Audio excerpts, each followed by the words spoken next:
This is very true. Yeah. Alright guys, welcome to another episode of Movie Cinema Film. You won't know this based off of when we release the episodes, but this is the second episode of the day that I am recording. It's actually going to be released before the other ones, so we're going to F with the space-time continuum in our podcast world, because we are now recording an episode that's going to be released almost immediately. Wow. And we're going to release episodes from the past after this. Whoa. And we're not even going to say in the other episodes that it is the past. This is the only time you'll find out about it. So if you start listening for the first time after this episode, you're not even going to know that you listened to our lives out of order. Wow. So that's like time travel, right? That's like the closest you get to time travel. Yes. Also, if you skip this episode, then you're going to miss out on Brendan O'Brien guest hosting. That's me. Yes. You guys don't know this yet, but Rena Ezra, another member of Late Night Hump, guest starred on the earlier episode today. So then we got Brendan O'Brien on the later episode. It is a late night episode for Late Night Hump after Late Night Hump at New Jersey Weedman's Joint. It was an interesting night. We were under the patio ceiling. Oh, nice. How'd it go? The roof. It was good. John Wendell was our headliner, and he had a very fun set. Cool. Yeah, he went for a very long time. It was very refreshing to see somebody do comedy for that long, even wearing a mask. Yes. Yeah, we're not getting a lot of sets that exceed like half an hour these days. So, and it's a good place to do that. It's a good place to just like flex out anything that's been in any kind of corner of your brain that you've been thinking about. Yeah, that's the thing, is like people don't really know that this space exists in that way. Like they kind of know, like I kind of make it known that spots are open, very lengthy spots, but then people are like, how long can I go? And I'm just like, vibe it out. Like if the people hate you, then just get off, but like if they're vibing with it, stay with it, you know? Yeah. What percentage of comics do you think are able to can tell whether a crowd is with them or not, and what percentage do not have that sense? I'd say most people like do well at Weedman's Joint just as a result of people being high. That's a big one. Yeah. And in general, when people are high, they just find joy in the world, because it is the most wonderful plant that's ever been grown all over this great planet. Yeah. Yeah, so like when people are at the joint, like everybody's just having a good time, everybody's laughing. Even people who aren't smoking pot feel like they're smoking pot, you know? Yeah. Kind of like vicarious. I've had people who have asked me that they want to have their first secondhand experience to be at the joint. So I think sometimes it's a little hard to believe that, because it feels like it's too good to be true, but it's just as good as it sounds. This is very true. This is very true. Well, you guys are probably wondering why we brought you here tonight after I drove back all this way from Trenton, New Jersey. We brought you here to talk about a very wonderful streaming app that we're not going to name out loud because they're not paying us to be sponsored. Wait, so we're going to go the entire episode without saying the name of this glorious service? Just rhyme it. Just say what it rhymes with, and right. People can guess it. But we don't want to give them free promo. That's just not how it goes on this podcast. It might be the Smitherian Flannel is the name of the service. The Inferian Flannel. The Smangrierian Crannel. Those are all variations on this wonderful place. Well, without naming it, it has been a joy to have this channel, if you will. Especially during COVID, like we became deep watchers of all things on this service, and It's just good. I think it's definitely a service. So we're just some context. Also, we're watching on this particular streaming service. We're watching the Olympics from 1997, and guess who's on the big old jumbotron in Atlanta? Is good old Bill Clinton. And a bunch of people holding hands. So, but they do it. They have very, very interesting stuff, and I think a lot of times this service does get kind of labeled as like the snooty service, or the one that's like a little bit artsy fartsy, and they definitely have stuff like that, but also they just have a lot of things that you will not find anywhere else, and that's the best thing about it. So like stuff that would get lost in time is available on the service that we love. Yeah, like right now I'm looking through the list of films that are featured here because I want to give you guys an accurate depiction today, like, of films that if you were to get your free trial that you could watch right now. Especially like with how COVID's been, like you might have a week at home where like you're working from home and you're kind of watching stuff in the background, and you might want to, I don't know, get a free trial of this and like watch some films. So basically Brendan and I are going to give you the Criterion Channel streaming guide from what we've watched so far. And like that's not to say there's not other great stuff on here, because there's a lot of great stuff that we still need to explore Too much and like get sometimes. acquainted with. Yeah, because that's the hard thing is like you see people's names and like you don't recognize the name, and then you don't have any like awareness of what they did. So it's like I'll get to it eventually, but like I'm not drawn to it sometimes because I'm like, I don't know who this person is. They're from the 70s and from South America. It's not that they're bad, it's just I wouldn't even know that by reading their name. Like I would have to dig deep and like do some research, which it does give you a very lengthy description of a lot of stuff. Yes. But like it's not like Amazon where they have like the DNA thing. Yeah, no, it's just, you know, when you read the descriptions of these films, you can just tell the person who wrote it really loved the film a lot, and they just want to tell you all the reasons why you should watch this film, which is good. It's good to watch something on a service that has people working on it that are picking out really good things that they care a lot about. I will say this is definitely the filmmakers platform. Mark Maron subscribes to this. Like anybody who's trying to get like a film education, like you're saving yourself the cost of film school by just getting this. Yes. Because you can legit just watch all this stuff and then do what you see on here with your iPhone. Yeah. And just write your own stories that apply to your life. Like we're right now giving you the secret to succeeding in the film industry. It's just watching tons and tons of film. Yes. Which you have tons of access to because we live in like the digital age. Yeah, it's all here, and like a lot of it's like in like been hell of it, and like very good quality too. So. Yeah. Remastered. Yeah. The good shit. Yeah. Shall we jump in or like? Yeah. Okay, cool. Because the first movie I want to bring up is a movie I literally just finished about an hour ago, and it is called Lenny Cook.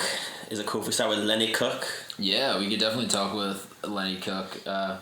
It was one of my favorites on this whole streaming app. The whole damn streaming app. Yeah, you can give an intro if you'd like to. So the basic synopsis of the movie is that it is about Lenny Cook, who was back in like 2000, 2001, 2002. He was one of the highest prospects of any of the high school basketball players in the country, and he was following on the heels of people like Kobe Bryant and Tracy McGrady, and then several others that were in his circle, like LeBron and like Carmelo Anthony and Amari Stoudemire, who went from high school right into the NBA, and it kind of just like chronicles his life. And it's made by Benny and Josh.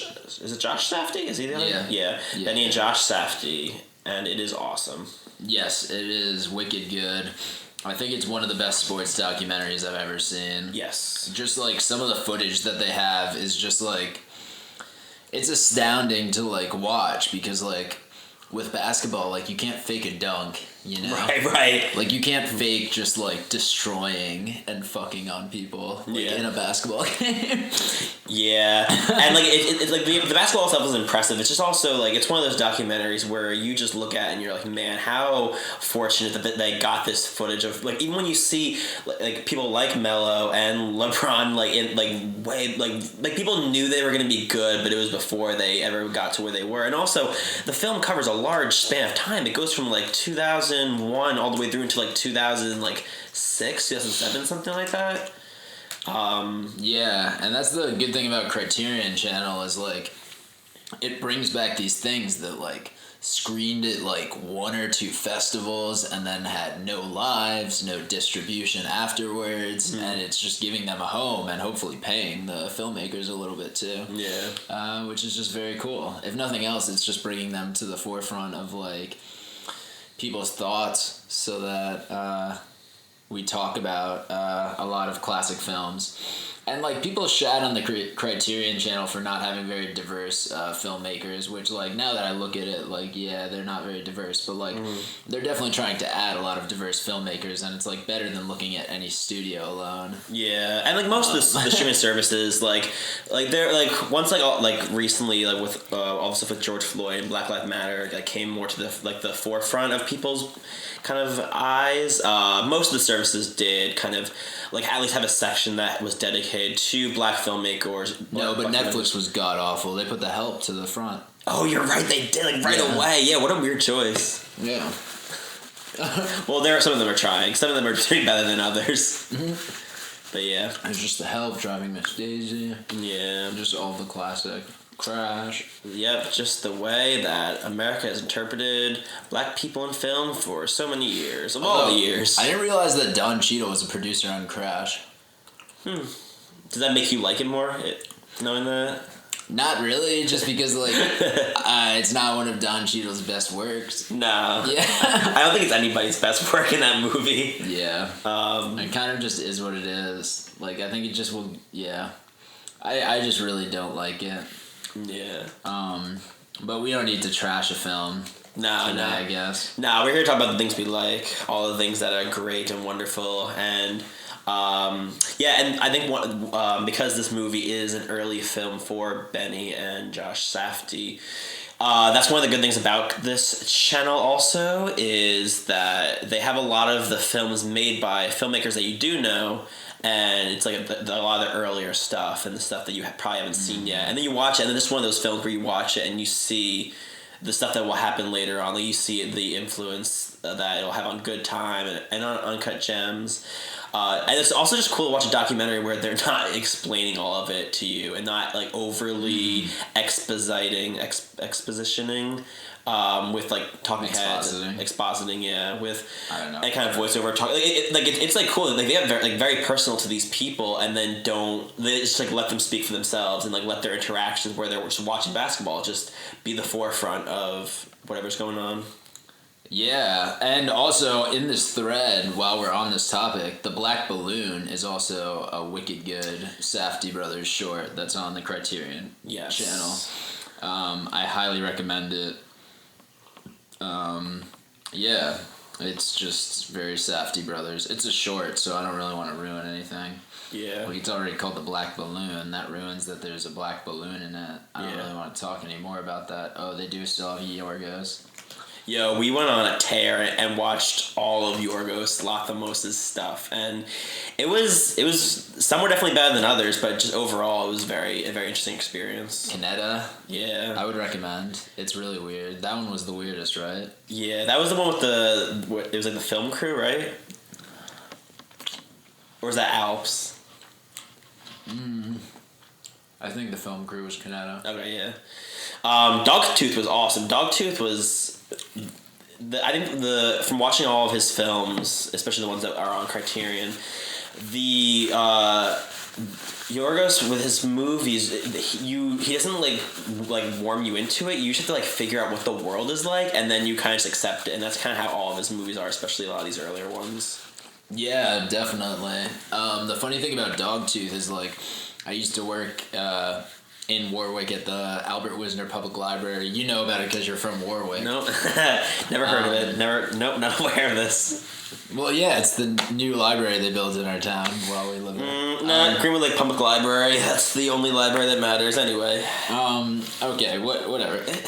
But when I worked there, I remember this coming onto the shelves and just seeing that it went to so many festivals and got good reviews, and I just, like, had no idea who Yorgos was. It was before any of these films had come out.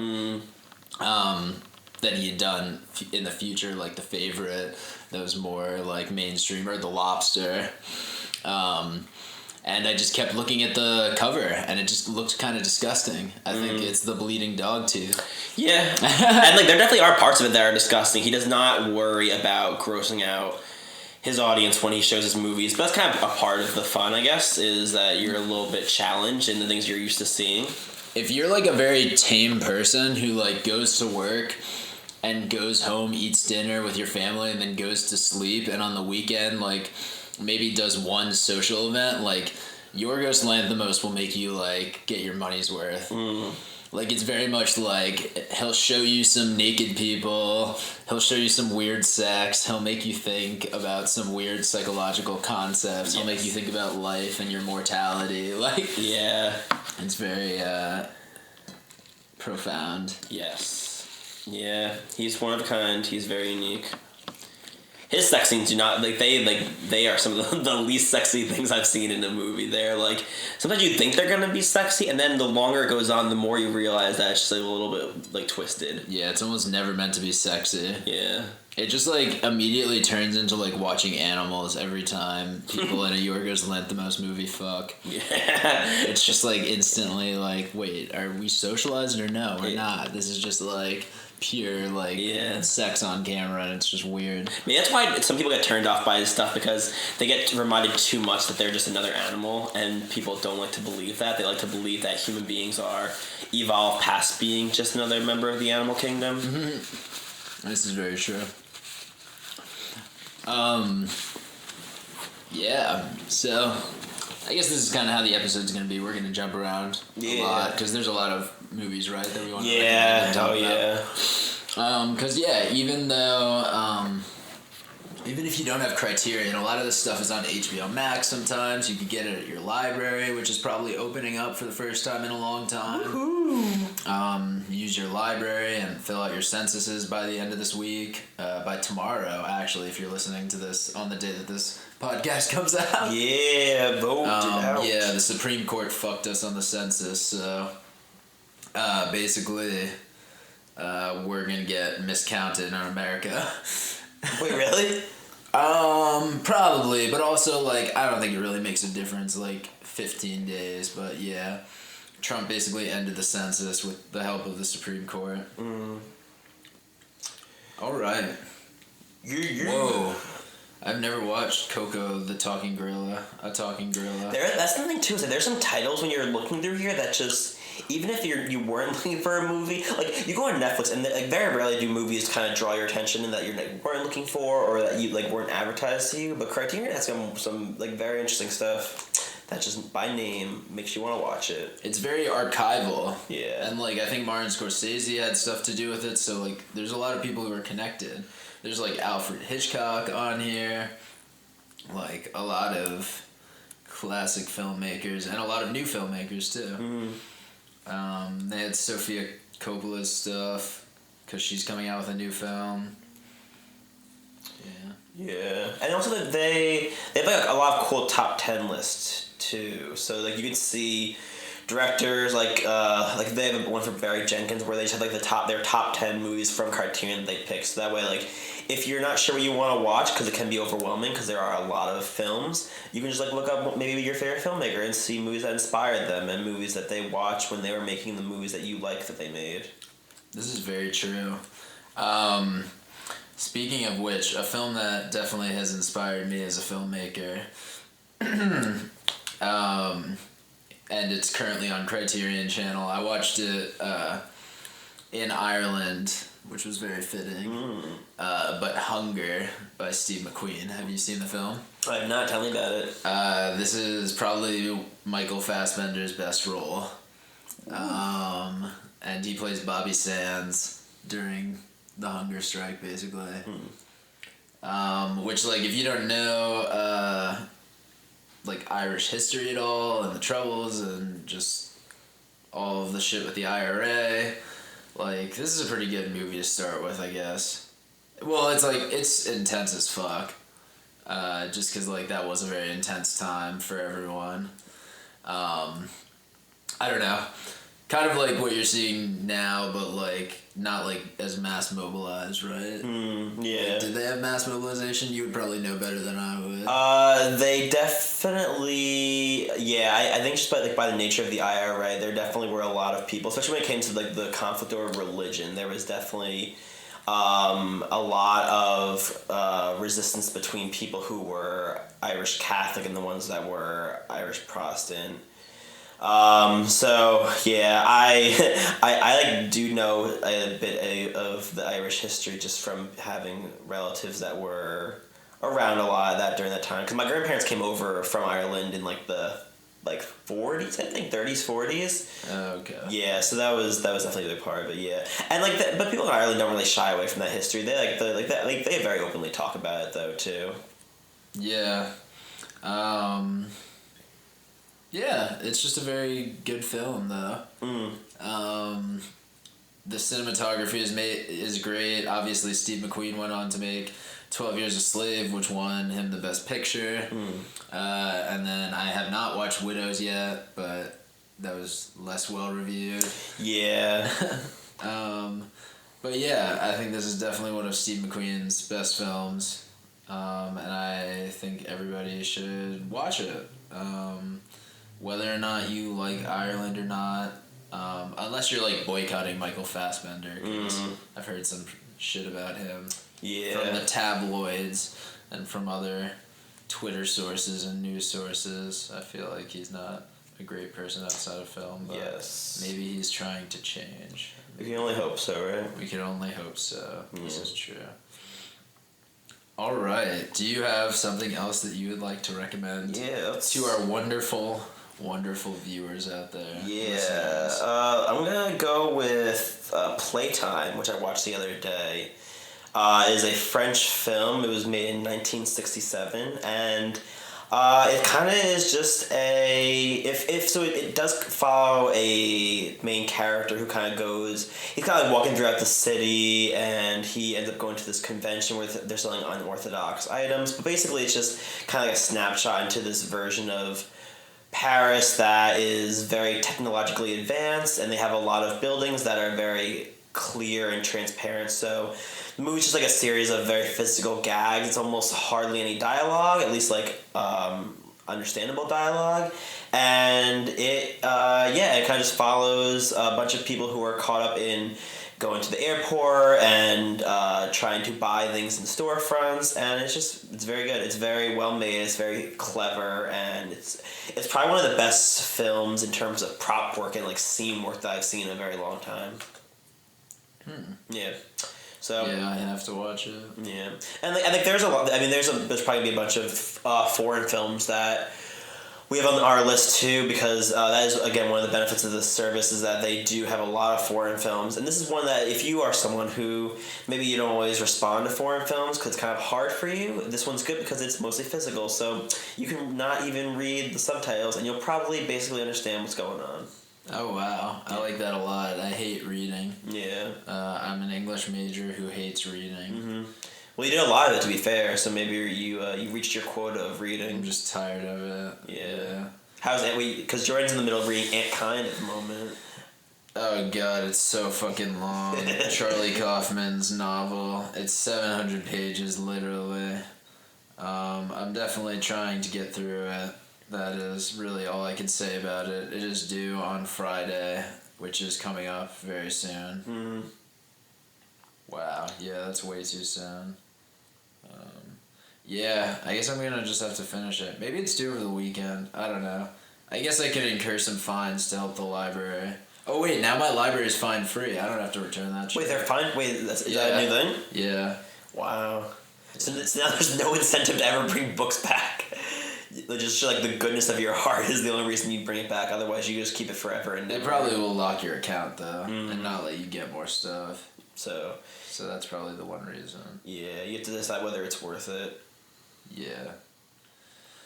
Nice. Yeah, what you got, Jordan? I'm gonna go with this movie by Gregg. Araki. I don't really know how you pronounce his last name. Mysterious Skin. Ooh, yes, I love Mysterious Skin. You have watched it? I have, yes. Yeah. Yeah, I've just never watched it. Very interesting queer story. Yeah. Yeah, it's not the movie you think it is when it first starts. No, definitely not. It's very intense after a while, which, like, a lot of the gay experience in America is kind of intense. A lot of it is, like, complex and, like, at times, like, dangerous just as a result of, like, having to be secretive about things to certain people or whatever, and, like, the people you are allowed to be open with. Yeah, I just think it is definitely an interesting film, and, like, it's definitely like over the top. Like, I don't think this is everybody's gay experience. I don't think it's this brutal for everybody at times, and like crazy at times as like this story is. But like, yes, it is for some people. It's even worse than this story probably for some people. But yeah, there's a very interesting. They do an interesting thing with genre in this movie where it kind of feels like it's a certain type of genre, and then it definitely kind of pivots on it a little bit in a very clever way or a very like interesting way. And it's a very early Joseph Gordon-Levitt performance too. That's very good, and kind of I think if you're lukewarm about Joseph Gordon-Levitt, because maybe some of the stuff he's done in past recent years, like Dark Knight Rises and even like Inception, aren't like really the best stuff. If you watch something like this, it's like him and his like in some of his best stuff. It's like this and Brick, and like Angels in the Outfield. That was peak Joseph Gordon-Levitt. yeah, I enjoyed his performance a lot. I thought it was pitch perfect. Yep. It was what that film needed to work. In a lot of ways, for a straight person to play a gay person. Yep. And a long list of straight people playing gay people. Yep. Cool. Do you want to throw something else out there? Yeah, let's see. How about... oh, wait, let me do another gay movie. Do it. As well, while we're on the topic. It's directed by Shirley Clarke, Portrait of Jason. Ooh, nice. Which is just a San Francisco man talking about his life being gay in the 60s, and it just feels very... It feels very fresh and new, even though it's like old, and it's like very interesting to hear what it's like to be a gay black man in this time period, and also just to hear how empowered Jason feels at times, but then also the other sides of living the life that he was living. Yeah. It's definitely an interesting film. It's on the list of 1,000 movies to watch before you die. Yes, that's definitely a guiding force of what movies get watched, because you want it to be on the list if you're going to watch something. And a lot of these are. It's the New York Times 1,000 movies to watch before you die book. And I've just been checking off mad movies. I think I'm like a 10th of the way done. That's pretty good. Yeah. Well, but I'm more than a 10th of my life done. You're right. Yeah. So maybe that's not good. But how long have you been like intensely watching movies though? Pretty long now. I don't know. Maybe not as long as I could. Yeah. I could be better. We could always watch more TV. That's the lesson today. That's right. So go home after this and turn on the TV while you're listening to this. Put this podcast in your earbuds, in your ear, and then put on something on the TV. Like right now we're watching the Olympics, which is sports, and we're trying to learn how to be sports people because like all we do is watch movies all the time. But like sports can be a movie sometimes if it's like a sports documentary, which this is what it is. Yes. We're just watching random clips of like muscle men and they're just like, oh yeah, I'm slow motion. I'm gonna get on some bars and just grab the bars. Yeah. Yeah, yo, they all have pretty good hair too for the most part. I guess these are all the people who are in some of the peaks of their lives because they're like late teens, early 20s, and have just been like working out multiple times a day for many years at this point now. Yeah. Wow. Well, yeah, they also know they're going to be on TV. Oh, we just saw Fall. Yeah. So they edited that in there to show us a Fall. What was the movie? Because this wasn't going to be my pick originally, but what was the movie that we were watching that was it was just like clips of people in the city and they were like making a movie, but they were like not making a movie. It was kind of like ambiguous as to whether it was real or not. Oh, fuck. Speaking of Antkind, one of the main characters is a scholar on this film. The one I'm talking about? Yeah, it's like Psycho. Wait, fuck. What is this film? Yeah. Because that was one that we turned on that was just kind of like, I think it was just like middle of the day. And it's like hard sometimes to find a movie that you could put on in the middle of the day that feels like it takes place in the middle of the day. And this one was, and it was just very bizarre. What was it called? Fuck. Did it have a number in it?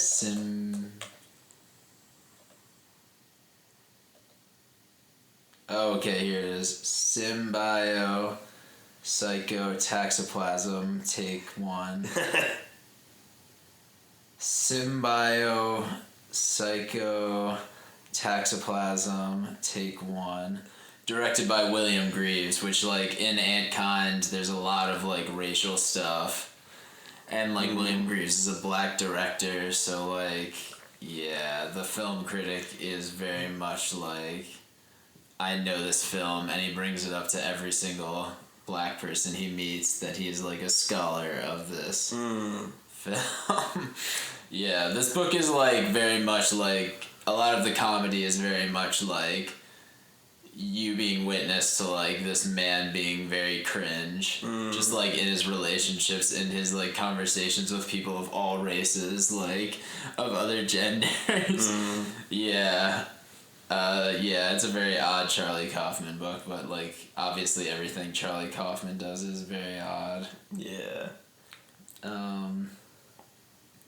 Yeah, so where are we? Should we, you know what I want to recommend? What? George Washington by David Gordon Green. Ooh, what's that about? It is like, I don't even want to describe it. Like, it's about kids, basically, and just, like, a horrible thing that happens to the kids, but, like, yeah, it's just kids being kids, really. And there's a kid with, like, a soft, like, underformed head who wears a helmet, who, like, a lot of the story revolves around, this kid's disability, but also, like, his power, I guess, kind of. But also, like, the fact that he's constantly, like, worried about boys roughhousing with him because it's, like, very risky to have a soft head that, like, he could break his brain at any moment because he doesn't have enough, like, fully formed skull or something like that. Yeah. And, like, I don't know if David Gordon Green, like, knew this kid from, like, just locally, like, from his college and doing a short film in college.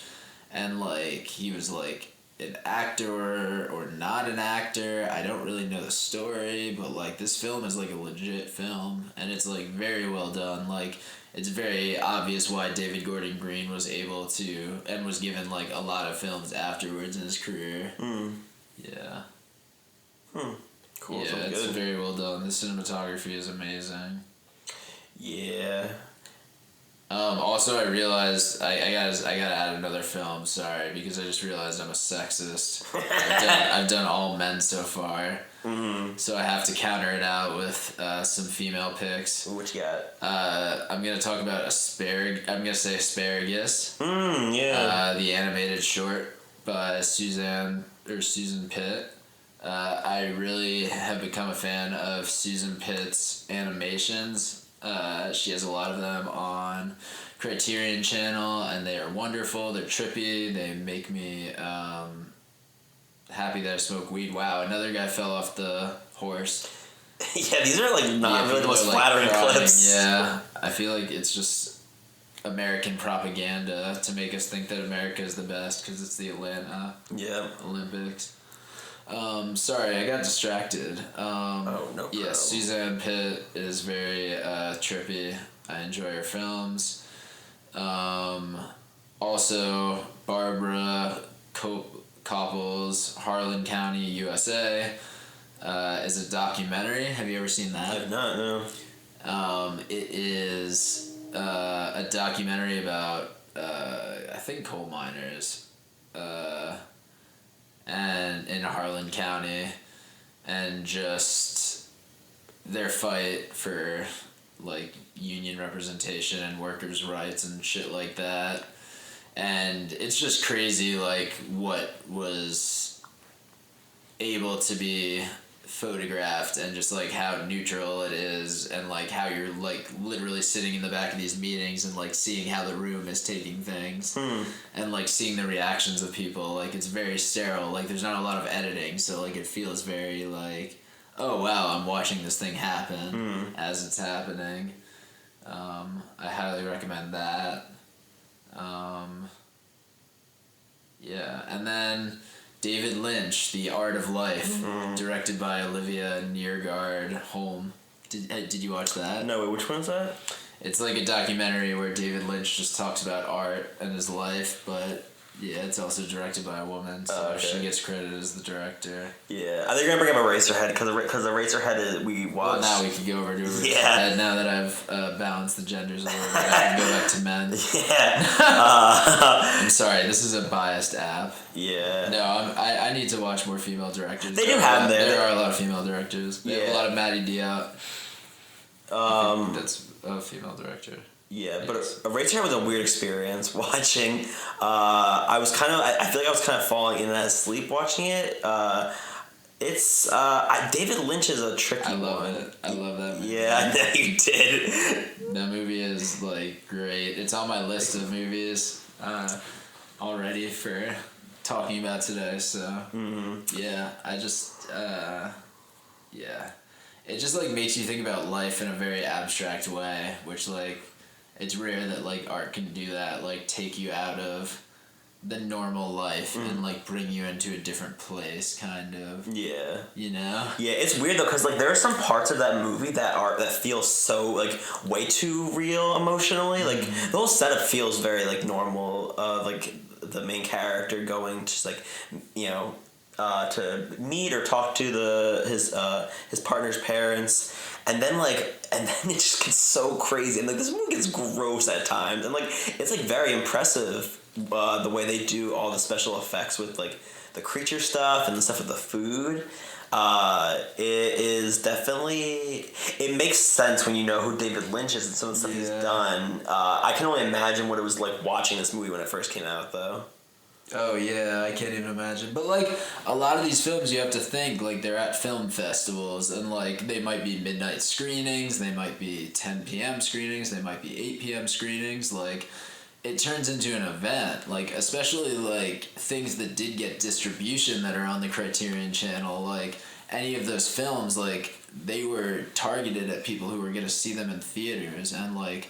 Be not focusing on anything else and like want to watch something that was like crazy. Yeah. You know? And like a lot of these films like in foreign countries are like we said, like, oh, it's your opportunity to see boobs, it's your opportunity to see violence, it's your opportunity to see something that you don't see in your normal life, or that it's like unacceptable in your normal life, or if you see it in your normal life it's gonna stress you out, so like you watch other people do it so that you don't have to feel bad about it happening. Like you could just be like, this is fake, cool, I'm just gonna move on. And like documentaries make you feel like you're doing charity work, and they make you feel sad, but like you're not actually doing anything, you're just watching a documentary. Like we saw One Child Nation in Sundance. Oh my god, that was just torture porn. Because it was just like so much of that. It was just informational though. Something that like we did pay attention and get the message. I don't want to like just jerk it off. Right. Like it is fucked up what they're doing in China. Yes. Yeah, and like it's like good, like especially when we saw it, because it won the award for, I think, for best doc, and it was definitely good that many people were seeing it. It's just it was a lot of information. Yeah. A movie I saw early into our Criterion streaming was a movie called Sidewalk Stories, which I recommend. It is directed and starring Charles Lane, and it is basically a remake of The Kid by Charlie Chaplin, but done in 1980s New York. And it's just like The Kid, it's also a totally silent movie. And a lot of the gags are similar to the ones that you can see in The Kid. And one of the other things that is good about Criterion is that they have a couple. You can do pairings where they'll give a short and a feature that go well together, which is fun. Especially if you're like locked down and you just want to have like a whole night of watching movies that feel consistent with each other. You can do that, and they also have very interesting double features too. And that was one that I watched in double feature with The Kid, and it's a very good physical performance, and it's cool because I guess when The Kid came out and a lot of Charlie Chaplin stuff came out, I'm sure a lot of the stuff that was in his movies probably felt very timely, but I think and like in ways it still is, like the stuff about poverty and having to work, the working class, is still generally relatable, but Sidewalk Stories feels like it really upgrades it because it's about kids getting abandoned, and it's about parents who do abandon their kids because they can't financially support them, and it also has like a lot of the same stuff that Charlie Chaplin had, a lot of the stuff about like different outsiders and people who are generally outcast from society finding solace and friendship with each other. So it's good, very, very good.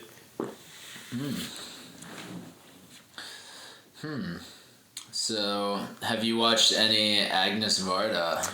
I have seen. I saw your list. I have seen Cleo from 5 to 7. I watched that when I was in school. But yes. Did you like it? I thought it was fine. I think I was a little.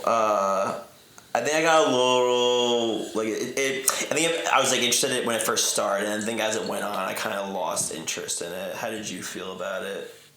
I liked it. Yeah, it did the trick for me. It was good. Yeah, it was definitely a good slice of life. Yeah. Showing pictures of that world and just like good photography. Mm-hmm. Like that's kind of what it is. Like with a lot of these filmmakers, is they're really showing the places that they have access to and like where they could bring us and the worlds that they could bring us to, and like that's definitely the case with that.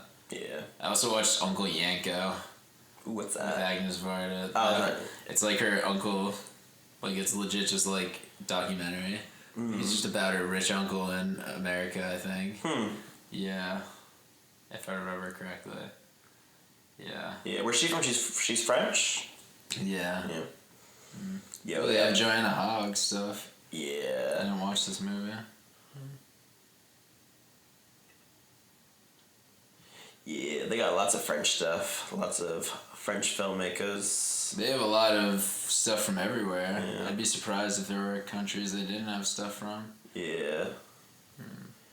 That's cool because I think it's very easy to forget that the U.S. is, even though the U.S. in a lot of ways is the center of the film industry, there is a lot of other pockets and other film communities that are making really interesting stuff. I watched because there was what was it? Oh, Seventh Seal was on my list for a while of movies to watch because it's kind of just like a classic, and I feel like I've seen the part with him playing the main character played by Max von Sydow. I've seen that image of him playing chess with death in either like other films or just like in like film classrooms so many times. And it gets a lot of hype, and it's worth it. I think it definitely lives up to the hype. It's very interesting. It's very existential. I've been looking at a lot of existential, kind of like nihilistic films lately, and that definitely meets the bill. And it's good, and especially it's like very interesting to see the movies that were made a long time ago. That even though the language feels a little bit dated sometimes, the like sentiment is very very relatable. Because like especially like if it's like written in a very poetic way, and Seventh Seal is definitely like that. Yeah, I'll have to watch it. Yeah, it's good. Do we want the a couple fucked up movies. Yes. Have you seen We Need to Talk About Kevin? Yes, I have. Lynn Ramsey directed that, and it is quite a film. Very scary. Yeah. It works up to a specific moment. And I'll just leave it at that. Yeah, it makes you feel real weird stuff inside watching that movie. Then I was going to also say, did you watch Wasp, which was a short by Andrea Arnold? That movie is very tense. Yeah, it is like what you can do with editing. Like, it's just a 26-minute short, but like there's just so much that happens in it. Yeah. I enjoyed it. Yeah. And then another film while I'm at it, just because I have such a big list and I don't want to keep you guys here for 7 hours. White Material by Claire Denis, which was just like an interesting film about colonialism. I don't know why I don't know why Claire Denis is making, like, she's also white, right? I don't know. Yeah. But like, it's an interesting film nonetheless. Yeah. Yeah. She made the High Life, yes. Yeah, which I really love. That's like one of my favorite films, I think, of all time. Yeah. Like, legit, that movie. Yo, Robert Pattinson's just like getting to do work with all of these Criterion people. Oh yeah, he's like just probably one of the best working actors. Yeah. We watched Lenny a few weeks ago, and you had seen it before, correct? And then correct. Yes, and it was my first time watching. Almost before I started doing stand up, like it was so long ago. Yeah. So, what was your experience watching it again after not having seen it for a while, and also having done a lot of stand up since you watched it?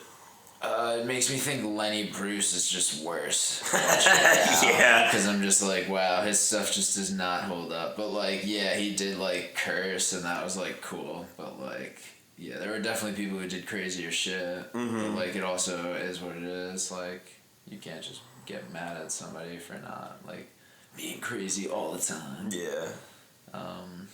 Yeah. Yeah, I don't really know a lot of Bob Fosse movies, so that was good to watch. Yeah, he does a lot of he's kind of noteworthy for the style of dance that he made popular, and he also, I think he directed a lot of musical films as well. So it was interesting to see. I guess it's still like a movie about a performer is probably the hook that kind of lured him in. Jordan's scrolling through and I'm looking. Don't Look Now is probably like top recommend of things I've seen at Criterion. It is kind of it's kind of a thriller. It's a little bit horror-ish at certain points. I've been on a Donald Sutherland tear. Cause I watched that. I watched Invasion of the Body Snatchers, and I watched Clute all within like a couple weeks of each other. And Don't Look Now is great. It's basically Donald Sutherland plays a man where him and his wife, they're grieving their daughter who had just dies very early on, and his job is that he goes to old historic buildings and kind of like refurbishes them and fixes them up a little bit. And while he is in Vienna, I believe, there are these two creepy ladies who start to say some crazy stuff, and then the ending is like one of my favorite endings of anything I've seen in a long time. Wow. Yeah. Damn, there's a lot of horror on here, so like if you're a horror person, now is the right time to go on, because they have a bunch of horror for October. Yeah. I honestly need to watch a lot of these. They have a lot of David Cronenberg, which like he is definitely the horror guy and like the guts guy and the blood guy. Yeah. I talked about on other podcast episodes Black Christmas, I think. Yeah, Black Christmas was very good. And the Texas Chainsaw Massacre. I talked about a lot of these horror films, but there's a lot that I still need to watch. Yep. There's a ton. Yeah, and that's the thing is, I think what keeps Criterion from just being kind of like a little like artsy fartsy and a little like in like a snooty service is that like it has like B movie stuff on there. It has like things that are not like for everybody, and they're not for people who have like, you know, there's a little bit for everyone. It's very like diverse like styles in a lot of these films. Yeah. Word. Yeah. Before we get off the horror kick, I'll just throw one more out there. I watched Kronos the other day, which is Guillermo del Toro's first feature, I believe, and it's a very interesting form of a vampire movie. The basic setup is that it takes place in Mexico, and there is an older man who runs an antique shop, and he finds this scarab, which is kind of like a golden beetle statue. That you might have seen something like The Mummy, and it latches onto him and kind of makes him feel certain things, might make him lust for blood. I don't know. I guess you'll have to watch it and find out. But it is definitely got some like real B movie feels to it, and it's got like a lot of the stuff that Guillermo's gonna do later on. Like it's got the like young, wide-eyed female character in the granddaughter, and it's about like family, and it's about the dark things that happen to good people, and like the kind of whimsical, fantastical elements that a lot of his films have. And it's got a young Ron Perlman in it, and he's looking good. He looks like he's like fit and looking young, got nice dark hair, and he is mugging it up. So watch Kronos. Word. Yeah. They have a very obscure Michael Cera short film, Gregory Go Boom. What? Janicza, Bravo.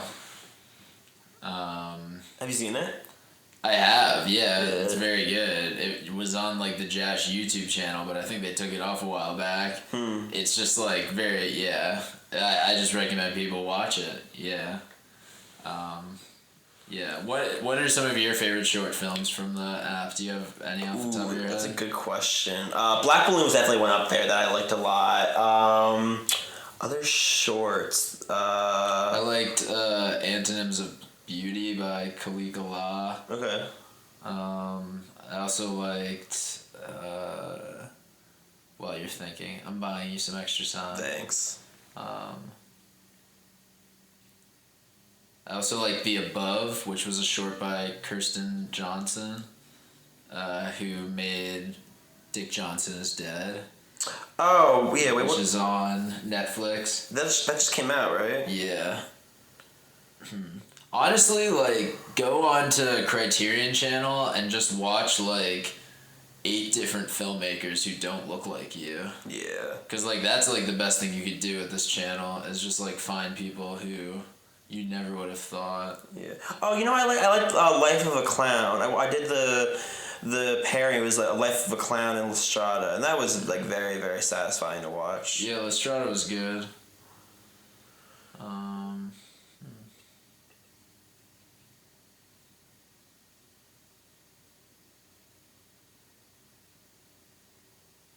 You talked about asparagus already, right? Because I think we did. Yeah, we talked about Susan Pitt. Yeah, because we did. There was a double we did with that too. It was asparagus, and then we watched Fantastic Planet afterwards, and it was 2 very interesting animated films. And that was by a French director named René Laloux. Interesting. Yeah. Interesting.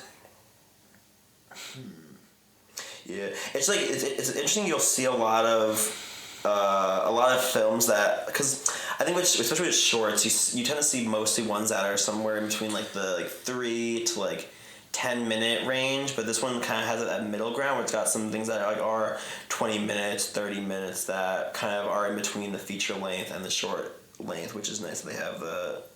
Yeah, because all of these films basically premiered at film festivals. There's such a range in how long they are, so you can really just customize to your schedule and pick stuff based off of how much time you have. Yeah.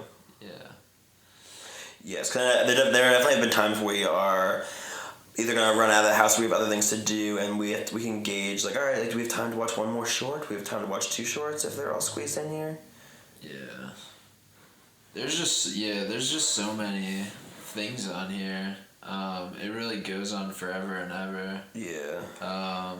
Yeah. Because we watched 8.5, which was a Fellini film. What did you think of 8.5? 8.5 was good. I had it on my list. I feel like that's definitely a classic that people should watch. Yeah. People talk about it a lot. Yeah. Have you seen The Sweet Hereafter? No, I've heard of it though. It's by Adam Egoyan. Okay. It's very good. It's very dark also, so like you have to be ready for like a tearjerker and like just a sad situation. Yeah. Yeah. Have you seen Les Samurai? No.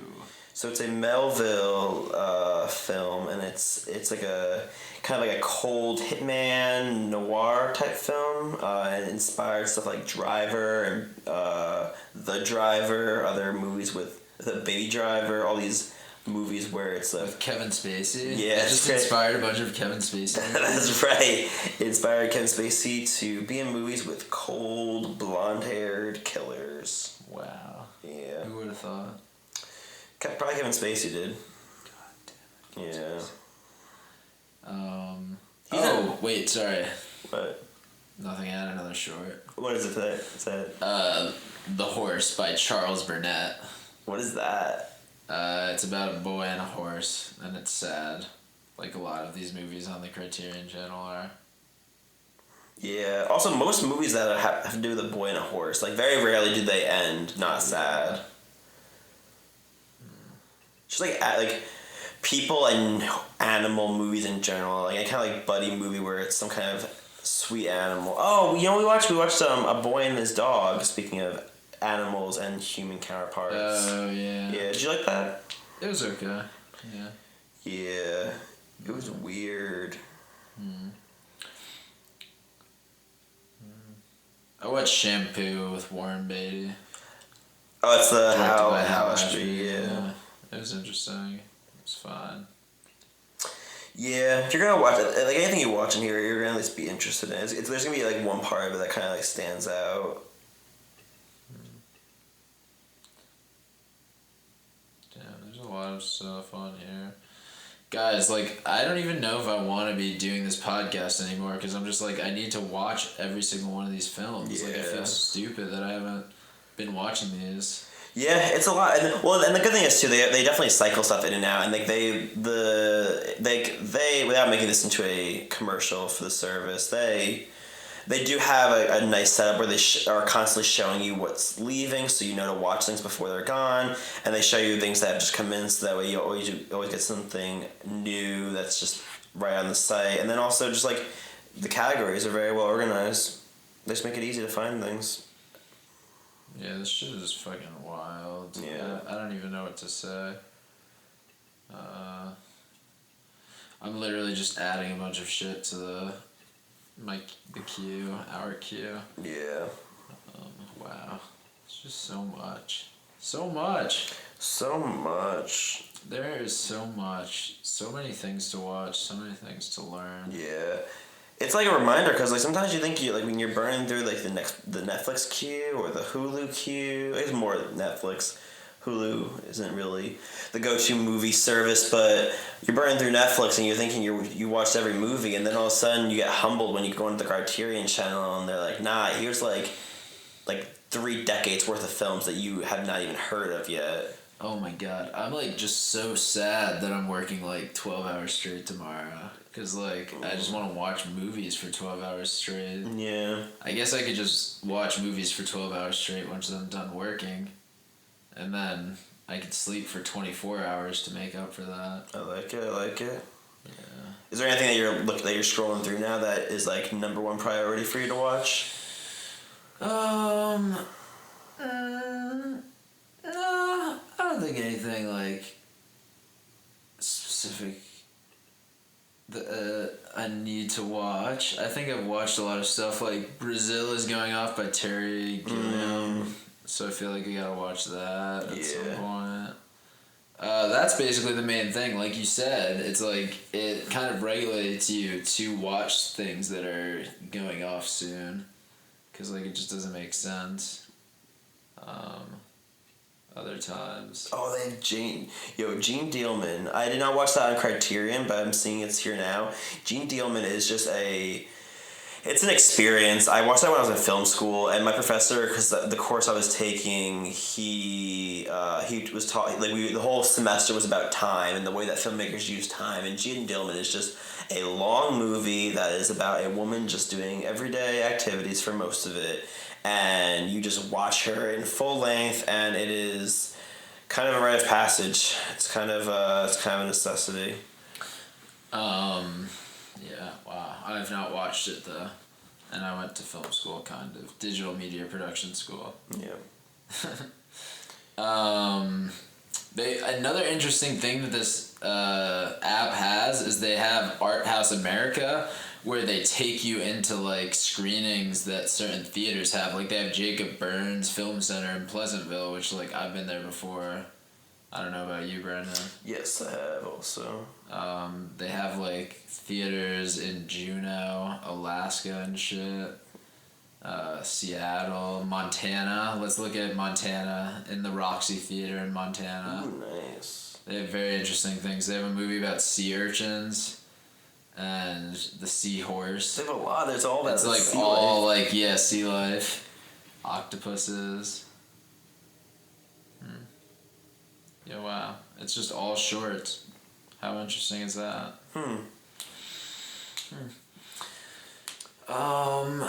Let's see. Oh, I didn't talk about Jim Jarmusch, right? You're not. What you got? What's he doing? There's just all of his stuff, and he's just a great filmmaker. Like, I will say one thing that's not on here, I don't think, is Patterson. Oh, that was him? He made that? Yeah, I don't think it's on here. Yeah, Patterson was by Jim Jarmusch, and that starred Adam Driver, and that's actually the bus, I think, that is our bus in Rutherford. It goes through Patterson. So, like, hypothetically, Adam Driver is our driver. Wow. What a world we live in. We're in the simulation where Adam Driver is our driver. Yeah. I'd be shocked if I saw him just because I know that he is Adam Driver, but like if I didn't know who he was and I saw him driving the bus, I would believe that he was just a bus driver, just an ordinary, everyday bus driver. Yeah, but the films I like by him, Down by Law, which is just a great New Orleans film.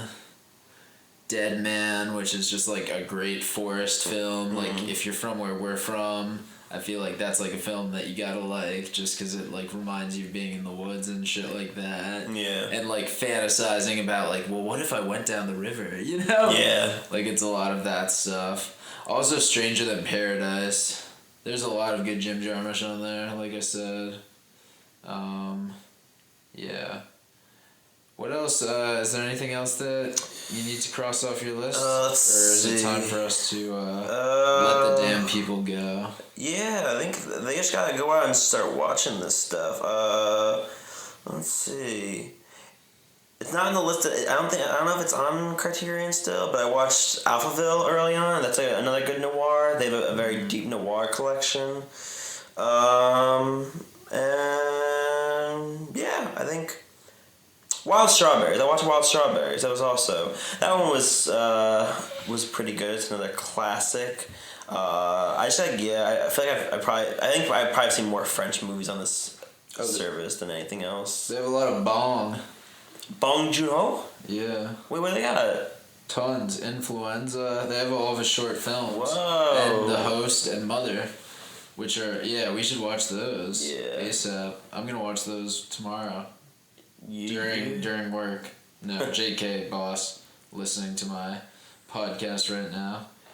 JK, I don't have a boss. My boss is an algorithm. So many JKs, so little bosses. So Beefton, do you have anything that you would like to plug?